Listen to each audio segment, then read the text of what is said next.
Italy? Whiskey? Ah, Italy me! You could never unlock my secret. Oh no! Suddenly, hello, Levy!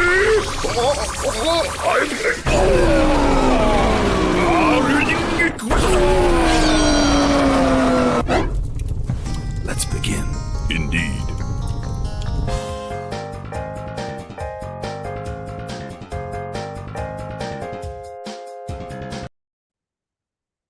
Hello, everybody, and welcome to Honey Badger Radio. My name is Brian, and this is the Fireside Chat. And today I have a returning guest, Jerry Clifft, who is going where he is he's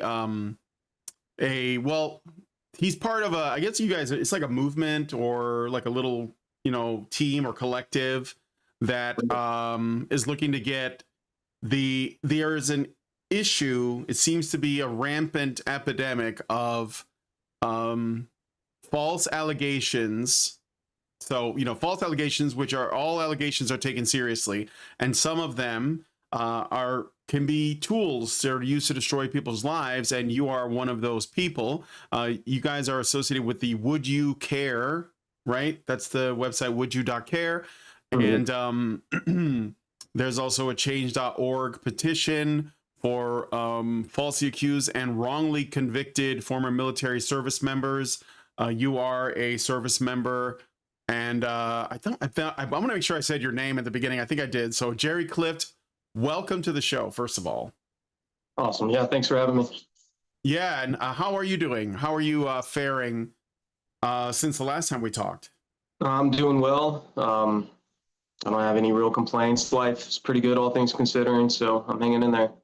Yeah. All right. Well, that's good. So for the people who may not know, so we did a show, but it got cut short. I guess you had some issue with your phone or the battery died or something like that. So we're going to try and do it over and then get the whole story this time. Sure. Is that okay? So first of all, how did you, I guess, what's the story of what happened to you? Yeah, that would take us all the way back to 2014. I'd been married for about 5 years at that point. It was clear it wasn't going well. At some point in there, we had split up. She came back. We tried to work on it. Got pregnant again with a second son. That son was about 8 months old in 2014. It was July. I believe early July, and I'd reached my limit with our fighting, and neither one of us was happy, and she wasn't going to leave, so I decided to say the words. Told her I wanted a divorce. About 2 weeks later, I was sitting in front of my commander, being told that I was under investigation for a sexual assault. So that was her response to me asking for a divorce. That whole process took the investigation, prosecution, trial, all that took about 1.5 years. So that led us into 2016. And I was found guilty of sexual assault. Contrary to my pleas, I pled not guilty. And I spent 3 years in a Navy brig in Charleston, South Carolina. I spent 1 year on supervised release, and now I live in Oklahoma. I'm a registered sex offender. For the rest of my life, there's no path off of the registry here in Oklahoma. And I have to check in every 90 days.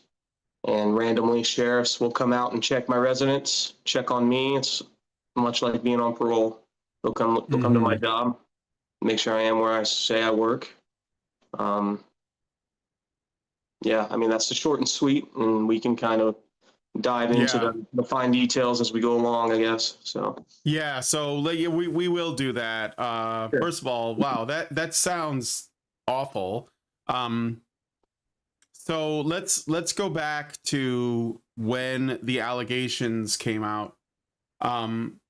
Were you in the midst of a divorce this was happening? Like, were you still doing the paperwork, or sort of like, was there an issue with child custody at the time that these came out?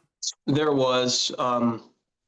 She initially, before she levied a sexual assault allegation, she tried to get a protective order under other false allegations. But the difference was that she did not take it to the Coast Guard Investigative Service. She took it to local police. And local police, for the past decade or so, have taken a pretty strong stance on any kind of domestic violence situation.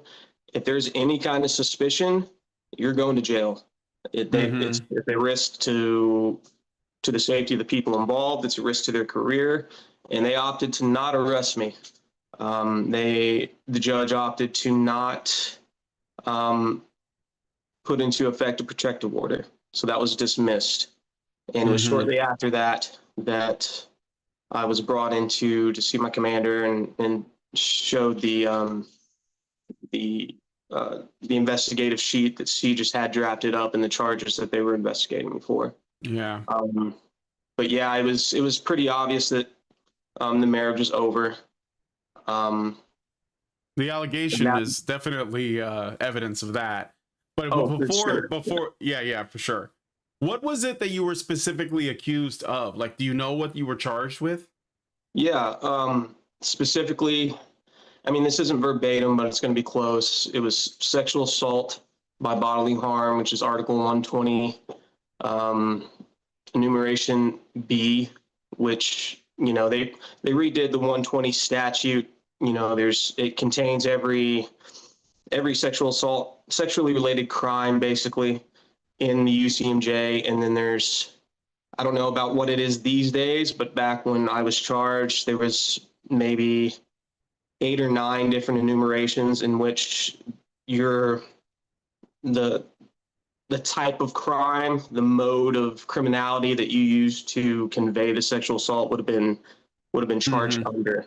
And mine was bodily harm, which is the only one in that statute to which actual consent could be a defense for. So basically, she's saying that she didn't want sex to happen, and yet it happened anyways. And that's the basis of the crime. There was a, her allegation pre-trial all the way up into the day of her testimony it was a rapidly moving target. There were stories, and this is both in an official and unofficial capacity, so statements she made to people that are mandatory reporters, basically first responders, clinicians, things like that. Statements she made to friends who aren't mandatory reporters, but we got their statements and testimony anyways. There was a version where she was allegedly raped repeatedly in one day, one where she was tied up, taken against her will, another where there was a gun held to her head, one that took place 30 days prior, which we'd never heard about until the day of trial, in which we kind of assumed to be basically a kind of dry run, just to see what kind of response she would get from somebody if she made such an allegation. And that's not even her first allegation against a Coast Guardsman in her life. She was, I'm not going to give the guy's name, protects privacy, but she was engaged to a guy who worked in the aviation field of the Coast Guard. They split up many years ago, and that was a story I had always heard from her, that this guy sexually assaulted me, and that was a story that her mother knew about and a few other people knew about, and she just had interviewed her mother, and her mother brought that up. I can't remember exactly in what context, but she brought that up.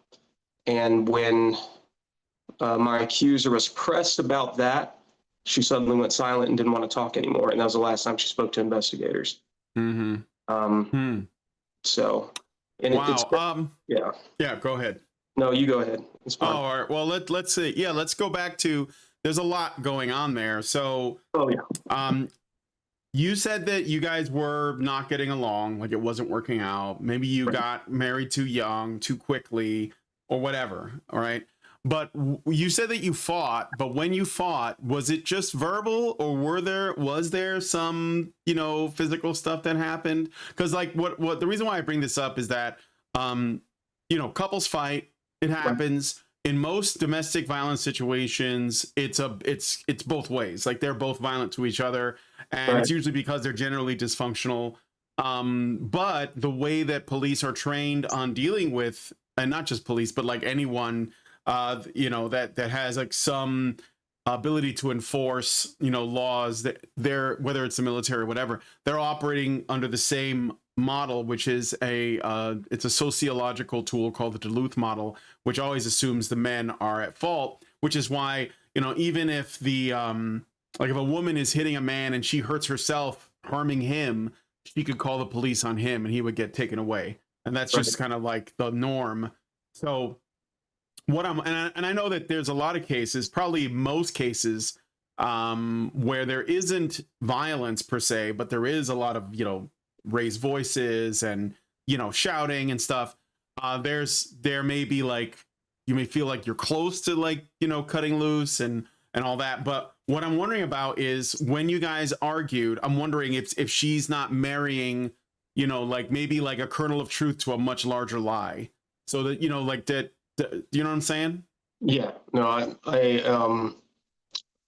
like to call them reductive fallacies, where there's a bit of truth, but it's way out of context. I get what you're saying, but no, there was never any physical violence one way or the other. She never put her Right. hands on me. I never put my hands on her. And I mean, sure we yelled. We were both young. I think I was 25 when this all started, back in 2014. So yeah, it was normal young couple stuff, Yeah, I'm just curious because, like did she ever do anything like injure herself maybe to make it look like something happened? No, nothing like that. I mean, she did have a history of self-harm, none to my knowledge while we were together. Like she was a cutter? Yeah. Yeah, Before she met me, I don't think she was doing any of that while we were together. I could be wrong, but but before, and she was open about it. It's something she told me about. So. And the previous guy that you say that she claimed that abused her, or like basically had a similar story to the one she told you. I know this is a bit of a stretch, but out of curiosity, like, did you ever meet him, or because he was in the same kind of work that you were? Okay. Once I was released, I did try to reach out to him, or not even reach out. I tried to find the guy, and I can't find him. Just to touch base. You wanted to see if his experience was sort of similar to yours. Is that right. Is that why? And I saw his interview and I read his statements, and that was his first time. I really believe that was his first time ever hearing that story. And he was like, what are you talking about? And he said, no, I didn't do that. And then he shut the interview down immediately. And that was the end of it. Yeah, that makes sense. That's what I would. This is something that a lot of guys experience that we don't hear about, which is why I was curious about that. Okay, so she made the allegation. She didn't go to. So you were with the Coast Guard, right? Correct. Yeah. She did not. Would she normally have to go through the Coast Guard for something like this, or is it more like you go to the cops like most people do? Well, initially she had gone to the cops. In fact, what she did is she went and got a SANE examination done. We did not know, so she got two done actually. We did not know about the first one for a very long time. She went and got the first one had no findings. She went and got a second one. And the second one claimed there was some small abrasion, which is really unremarkable. But, when you get down to the technical terms, the abrasion in the report said caused by blunt force impact, which could be what it could have been from the prior exam. could also be from consensual sex, which we had an expert testify on, and the government expert conceded that, but it sounds bad, right? Yeah, of course. When you So say abrasions, yeah. So abrasion these are, from, you're saying that they use was it the rape and kits? Is that what you mean? singular abrasion, not abrasions. It Yeah. was one, Yeah, it was just and one. I forget the measurement, but the same examiner said it was in the report, but it was insignificant. It was incredibly small. But other than that, no findings. So what it sounds like you're saying is that a woman could have consensual sex, claim rape or sexual assault, and then get a rape kit, and it would show if they found any abrasions, like just one, that could be enough evidence to convict, because ultimately the abrasions don't matter. It's the consent, and you can't test for that. Correct. Right? And that's, again, I mean, looking back, I can't tell if that had a significant impact on the jury's decision or not, and I may never know. But Yeah. I mean, it's just, that shines more of a light on how,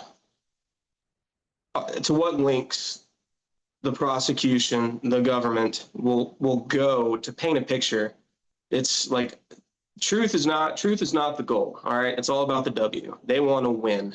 You got these young prosecutors feeling the pressure of higher ranking people than them, that are also feeling the pressure from people in Congress that are saying they want results. And if we don't see them, if you don't toe the line, if you make statements out of character with what the status quo is, your career's over. And that all trickles downhill, right? And so that's where the major problem lies, is in the power and the money is tied up in people's careers and futures, right? It's not like checks being paid out to bribe people. It's something much more subtle. If you tell somebody their prestigious career, and all these headshots that they've taken that have adorned the offices that they've held are going to mean nothing if they don't play along, people they're going to do what you want, more than likely. Yeah. It's going to be hard to be brave when that much is on the line, especially when those people have families. Yeah, I agree. It's not so much about money per se as it is about like a sustainable career. Like you're holding on to what you have, or you're trying to get more. Right. So yeah, because I think that's right. I think that's we right. got a little far afield, but back to those SANE exams. That's what kicked it off, because they're mandatory reporters. Somebody's coming in, regardless of the veracity of the statements and whether or not the nurses believe, like they have to report. So a police officer comes in, they do an investigation, and they move forward with it or they don't. Well, they declined to go anywhere with it, but as a matter of kind of good faith, or I can't find the right words, but basically they reached out to the Coast Guard and said, hey, we're not going to do anything with this, but this is also your field, right? Because the Coast Guard has jurisdiction over any Coast Guardsman anywhere in the world. So Virginia Beach declined to do anything, and the Coast Guard picked up the investigation, and it went from there. So okay, so the Coast Guard picked up the information, and how did that go? It obviously didn't go well for me. Looking back, I feel like the investigators that interviewed me, I don't think they were in on the drinking the Kool-Aid, so to speak. They were pretty professional. They were fair to me. They didn't do anything crazy. They didn't do anything out of pocket during the investigation. They just interviewed. They interviewed me. They interviewed her, some of her family members, some of her friends. And that was really the gist of it. Yeah, so it sounds like they wanted to like get it like brush it under the rug, or get it over with as quickly as possible, and then move on to the next thing. And so if it was just faster and more convenient for them to just convict you and then leave it at that, I mean, I don't want to speak for them, but is that a fair assessment? What you think? It is, but when it comes down to whether or not to push forward with charges and go to a court martial, it's solely out of the hands of the investigators, and it's directly into the decision making of the JAG. So Right. the Judge Advocate General, and you know, it's a narrative I've heard too many times, and it's probably less true today. Things are, from what I hear and what I understand, things are getting better. But we're talking 2014, height of Me Too movement stuff. You know, women, why would somebody pretend to be a victim? Victims, quote, deserve to be believed. Yeah. All these hot button statements and things like that just really, it was good at getting at the emotion of the issue, but not really conducive to, you know, when it came down to getting to the facts of something, it got in the way. So, and all of our sexual assault prevention training, which we had to do 2-3 times a year, was all stuff like that. And, you know, going through it before going through a court-martial experience related to those incidents, you don't ever really think about it, but then it hits you. It's like, oh, wow, like I'm really in this mess now. You know, it's geared against you. It's not a good time. You know, you see the posters and things like that where, like, if two sailors got together and they were both drinking, Becky can't consent, but Jake can. Jake knew what was going on because, you know, men are horrible and they will rape you. That was the narrative being pushed very hard. I bet it's the same as, it's the same one they put in universities. And it's stuff. It's crazy. Yeah, it's the same. Like, they'll literally there's countless stories of men and women in the military, in colleges, at work, whatever. They both get wasted. They both go home. They, you know, to a hotel or whatever. They both do the deed, and then the woman cries rape. If, like, say, for whatever reason, I'm not saying that this always happens, but a lot of the time when it does, it's because those women are trying to protect something, like they're cheating on their boyfriend or their husband, and so they're like, oh, I don't want to get caught, so I'm gonna cry rape or whatever. The issue is not that, because, you know, dishonest people exist, manipulative people exist, they'll do stuff like that.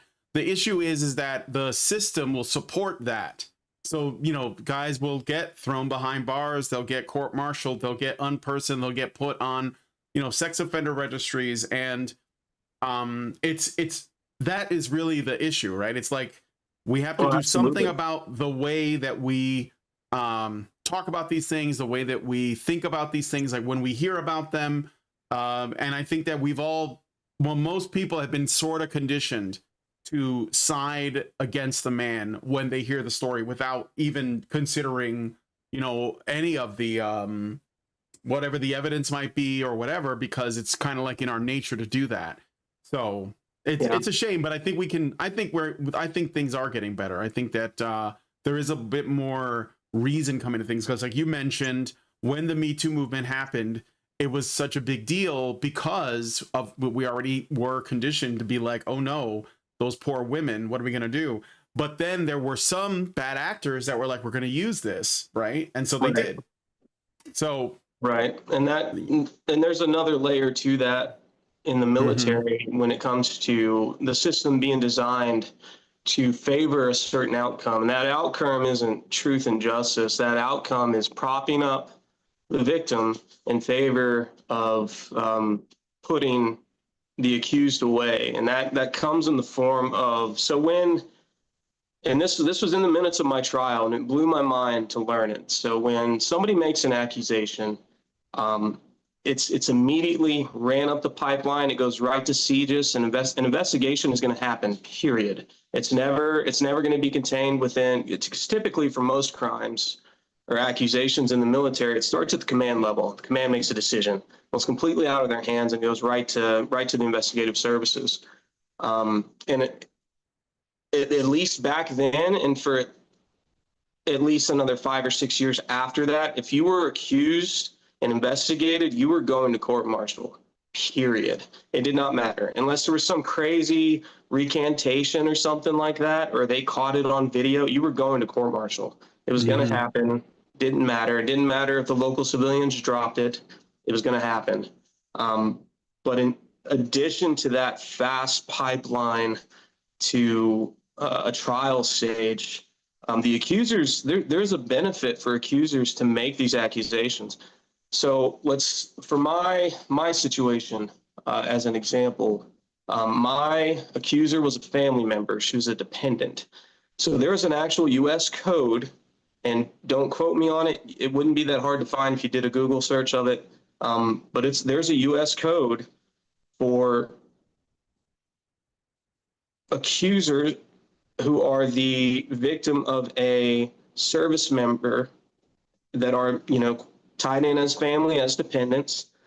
If I were to go to prison or go to jail at this court martial, this accuser, because they are dependent, would be entitled to my pay, to insurance, college tuition, even things like child care, other tangible benefits, monetary benefits, things that can be measured and quantified, right? So we're talking about money. It's a payout, basically. If I were to be convicted, they would be entitled to all these things for up to 3 years. And I know that she got that. I know for a fact that she received it. So she received that, not to mention it's a slam dunk and this for any kind of divorce court. Right. This payout comes from the state then, right? It comes from the federal government. Yes, it's a federal government. Okay, from the government. Yeah, right. And it's a slam dunk because you were saying. Yeah, it's a slam dunk in the family court. So, I mean, I forget the actual math, but that amounted to just shy of about a 6-figure allotment of various benefits. Like that's kind of crazy. Like, hey, we're going to give you this massive incentive to go along with your story. Okay, no strings attached.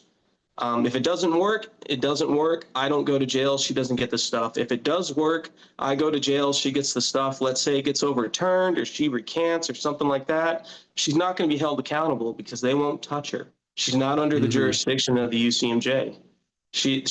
There's no. So what I'm basically getting at is there's a system built where there is no negative.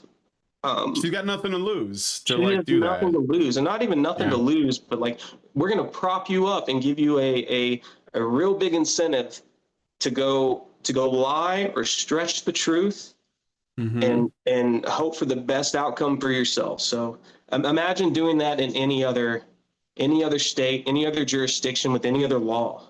It's wild. Yeah, and it's wild. If the accuser's not a family member, and if they're just another service member, right, a boyfriend and girlfriend, bad breakup, a one-night hookup, whatever, and this stuff happens. Sure. If they're in trouble at their command already, a real good way to get out of that trouble and to get away is to make an accusation.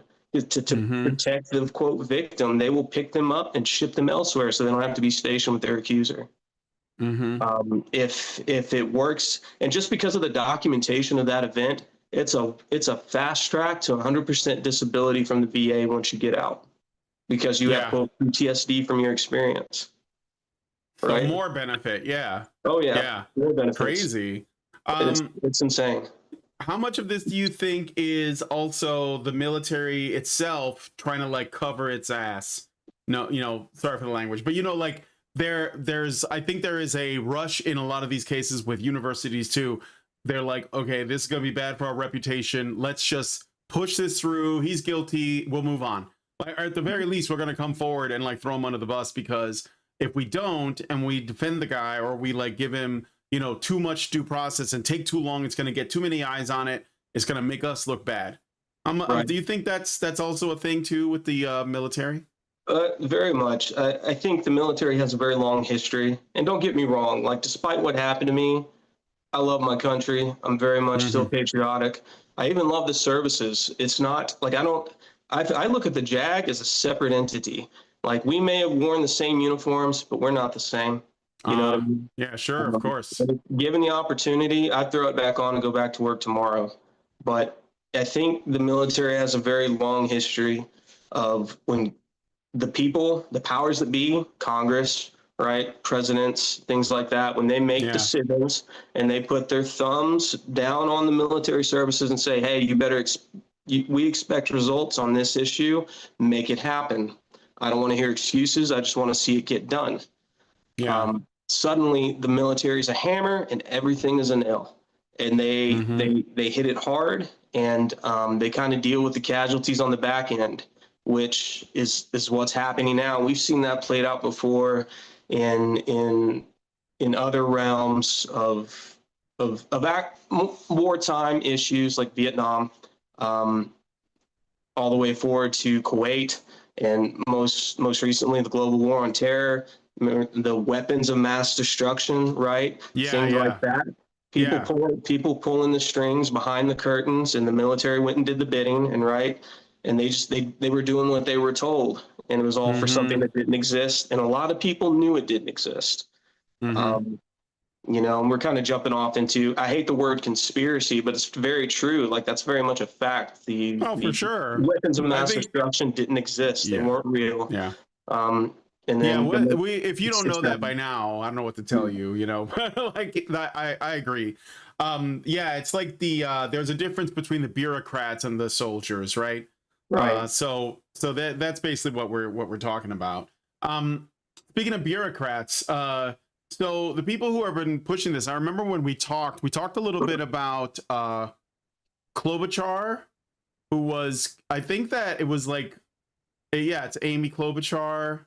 She's like a member of Congress, I believe, and she was involved with the pushing of this kind of Me Too thing in the military. Maybe I was talking to Arvis about that, but it may have been. It sounds familiar, but I did watch his interview. Yeah. I believe that was the case. Well, I'm saying there are definitely people in political power. They're like feminist activists that are also part of Congress, and they're pushing their kind of this feminist theory into the various like practices, and that's how, I think that's how, because there's a lot of bad science like involved in how they come to their conclusions. So that's why I brought it up. But I want to go back to what happened with you. So Sure. She made the allegations, she got a payout, and I assume that this also basically just guaranteed her the kids. Oh, absolutely. I remember signing the finalized divorce papers in the brig. Yeah, so there was nothing I could do. I mean, I was going to be in prison for 3 years. There's no way I was going to get anything remotely close to what I wanted. I have 2 sons with her. I haven't not seen since April of 2016. I don't know where she is. I don't know where they are. Oh, so you haven't spoken to him or anything? You have no idea? No, I have no idea. Oh, that's got to be tough. It is. And for your trouble, so you were in the brig for 3 years? Yes. Is that right? Okay. And after that, I understand that you had to register as a sex offender based on, well, basically it's just like, because of even though, there's no evidence of anything, but this is just like part of the procedure. Right. Yeah. Right. So, what's other than the parole aspect, which I think that's worse than parole, because isn't it true that if you're on parole, there's a point where you can like not be on parole? Is this like for the rest of your life now? Yeah, this is the rest of my life, and there's no way to petition to be removed from it, just because of the unique way in which I was placed on there, which, it's all in the federal code under SORNA. Qualifying offenses under the UCMJ, if convicted, will land you on the sex offender registry. And what they do once you're released is they kind of have, I don't know who the person is or the board that does it or whatever, but they send your information to them, and they kind of determine what tier level you're going to be on. And if you're in the military and you come out convicted of a sexual crime, it's going to be tier 3 every time, lifetime, every 90 days for the rest of your life. It doesn't matter the severity. I've done the comparison. If you want to get down to brass tacks on the elements of my charge versus similar elements within the state of Oklahoma, granted they're not verbatim the same, because Oklahoma is its own state, writes its own laws. there are people who have done much worse who will be on the registry for far less time than I will.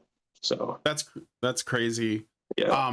So what's it like living in well, I guess, why did you decide to move to Oklahoma? Where you were in South Carolina before? Correct. Yeah. Okay. Oklahoma's home for me. It's where my family is. Oh, Yeah. I see. Okay. Well, that's good.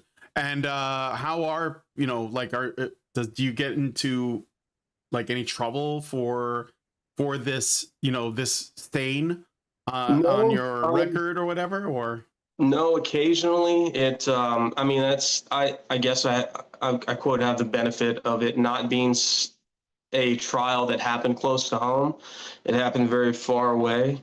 It's also very public. It's not that hard to find if you wanted to look up the case, the details, all that. But it's occasionally it comes up. I've had to talk about it with one employer before, and I laid it out for him very simply. It's like, hey, this is what happened. This is where I am now. She said I did. I said I didn't, and it didn't go well for me. And now it's just part of life. I'm just a guy trying to make it and out here pay my taxes like everybody else. And but yeah, I've had that conversation with one employer. It didn't go horribly. They were open. oh, well, that's good. Yeah, and I mean, anybody who spends 10, 15 minutes with me in conversation, I'm not that guy. And it becomes apparent real quick. There was a time I went to go update my registry at the Hughes County Sheriff's Office, and one of the deputies that was there, that is part of their compliance team for sex offenders, she was asking me all these questions about my case, and I was telling her, and she's like, "You just don't look the type." And I just kind of smiled. I said, "Because I'm not." And I finished filling out my paperwork, and thanks. Have a good day. I mean, thanks for telling me I don't look the type, but it doesn't really help. Yeah, that doesn't really help. Gave me a little confidence boost for all of about 20 minutes. But that was it. Well, so then how did you come in contact with like the Would You Care people and Arvis and stuff? Like, where did that come in? This came in when, so my first interaction I was registered in a different county for a couple of years. And, apparently the state said many years ago that each county was going to have a compliance team, basically to go out and do this kind of quasi parole-like exercise of checking on people who were on the registry. I remember being at home in February, it was snowing, and all of a sudden I was home with my kids and my wife at the time. And I think this was in 2022, and they were all home, and 3 sheriff's deputies in different vehicles come mobbing onto my property through our gate into our front yard. And I was concerning. They weren't flashing lights or sirens or anything like that. It was just very strange. And they come to the front door and they explain who they are, and they were sex offender compliance officers, and they came in and started asking me all kinds of questions. They didn't search my property or anything like that. And the lead officer was professional and friendly enough, and he just got some basic information and left. But it was embarrassing enough for me that I was like, I'm not dealing with this for the rest of my life. At that point, I'd kind of accepted it. You know what? Doing a quote change of address form basically every 90 days isn't that bad. But I'm not going to have somebody looking at me and checking on me regardless of what I'm doing. I'm not trying to move covertly out here or anything crazy. Like, I keep my address up to date. I've been very compliant, but I'm not going to live like that, period. And I started really looking into what I could do for post-conviction relief, essentially trying to get my case re-examined, overturned, what have you, whatever I could do. And I found the group called Save Our Heroes. And I gave them a call, kind of explained the gist of my case. And they told me about the DAC iPad, which is a congressional appointed committee that oversees, it's kind of a government watchdog group created by the government. And their job is to basically look at sexual assaults in the military statistics, lessons learned, the way to improve things on both sides of the aisle, for the accuser and the accused. And he said they have a public comment section. I highly suggest that you attend and speak at one. And the first one I attended telephonically, and I wrote a statement, and I spoke over the phone. And about 20 minutes after I made that statement, after the meeting had ended, I received a call from a Virginia number. And I was like, that can't be a coincidence. I just spoke at an event in Virginia. Like, who is this person? So I answered it, and that's how I got in touch with Harvest. And the group, because we don't. I wouldn't say we're all loosely affiliated. We all stay in pretty regular touch. I hear from Arvis about once a month about updates and things like that. And yeah, but that's kind of how we all got together. And I've talked to a few others since then that have been in similar shoes in a post-conviction aspect. And, they're looking for advice. And, I'm not a lawyer, but I know my issues very, very well inside and out. And I've given a few people advice on what they can do now that their traditional appeals are done and things like that. And that's kind of how I got in touch with all those guys. And since then, I've spoken at one other event, one other DAC iPad meeting, and I went to that one in person, and that was back in December of 2023.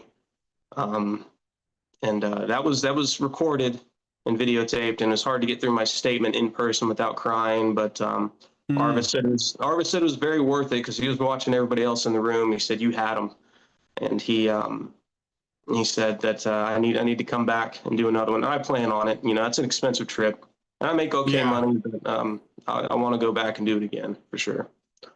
Well, it's funny you should mention that, because I was going to ask you first of all, I know that you've been working with these people in your group, but do you guys meet in person, or is it just sort of like email and over the phone and that kind of thing? It's a lot of email and scattered. Over the phone, and I talk to Arvis more than anyone else, and we've had a few video chats. Like I've occasionally, I'll get I'll get the fire and the motivation really going, and I'll start looking for people that I think can help us. And I've found a few individuals and put him in contact with, and kind of open the door to get their help and their voice. Because that's the biggest thing that we try to do is have a conversation with everybody that will listen. And that's why we're here now, trying to get our voice heard, because we think that that's essentially, what they hoped would happen, is that this awful thing would happen with us and we'd kind of fade into obscurity. Yeah. But they don't, I think they seem to forget that they went after and destroyed the lives of hard men, and we don't take stuff lying down, at least not for very long. All it's going to take is the right event and the right circumstance, and we're gonna push back, and that's all this is, and it's pushing back through conversation and dialogue. So yeah, for sure. That's what we try to do. So I wanted to ask, do you have any hope that your situation will change, or are you doing this mainly to help the next person that might find themselves or potentially find themselves in a similar situation? Both. I think for sure, no matter what happens, is that I can help others. I've seen too much. I've been involved in too much, and I've experienced too much of the bad. But like I said earlier, I do think it's getting better in the services, and it's affecting their numbers. Their recruiting numbers are in the tank. They're bad. It's you're talking about Army, like military, boys signing up. It's at like enrollment or whatever they call it. Recruitment is at it's very low. I assume there's a number of reasons for that, but that's definitely one of them. It is one of them. It's like a sickness. It's not just contained in the realm of sexual assault. Any kind of woke DEI nonsense that is involved in one area of thought it spreads to the rest of it.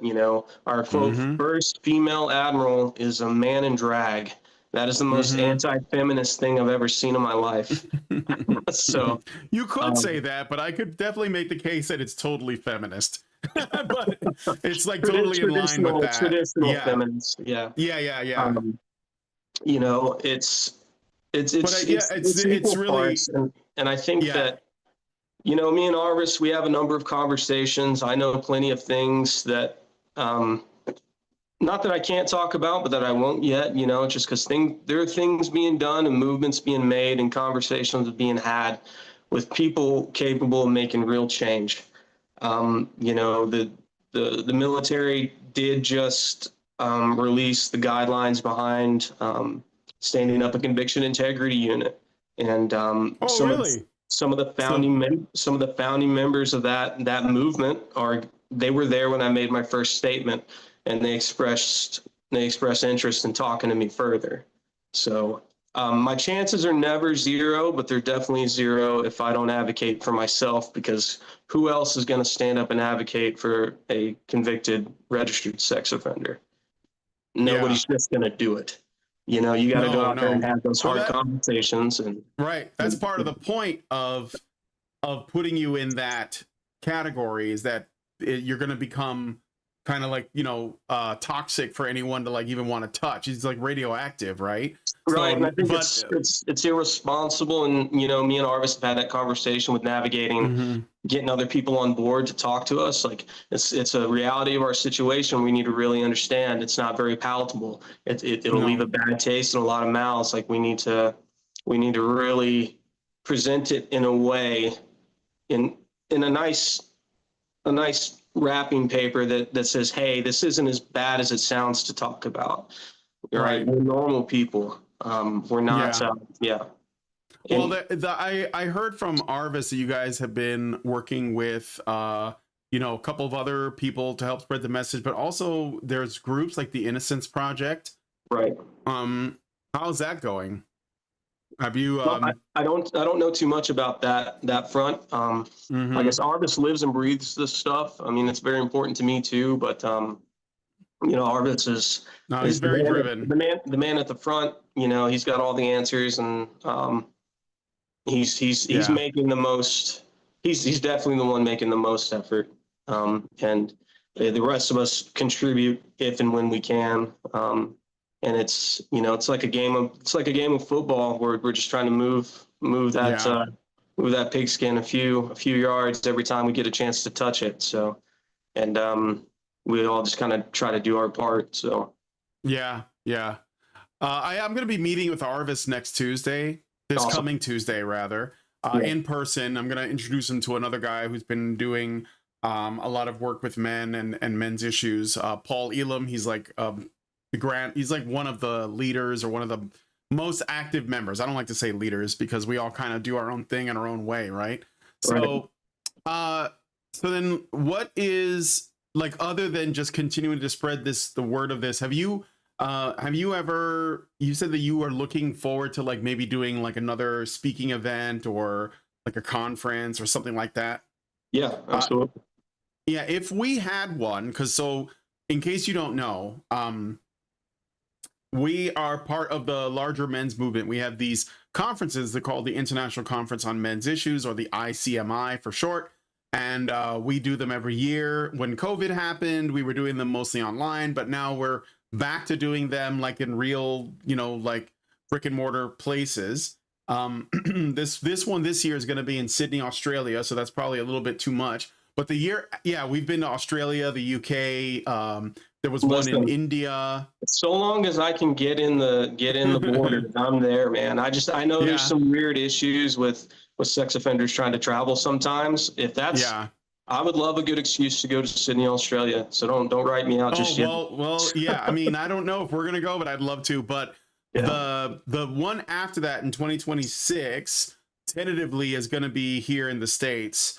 Right now we're looking at a couple of options, maybe even DC, considering, you know, DC is probably going to be a little bit more friendly to us setting up than it would have been a few years ago. Right.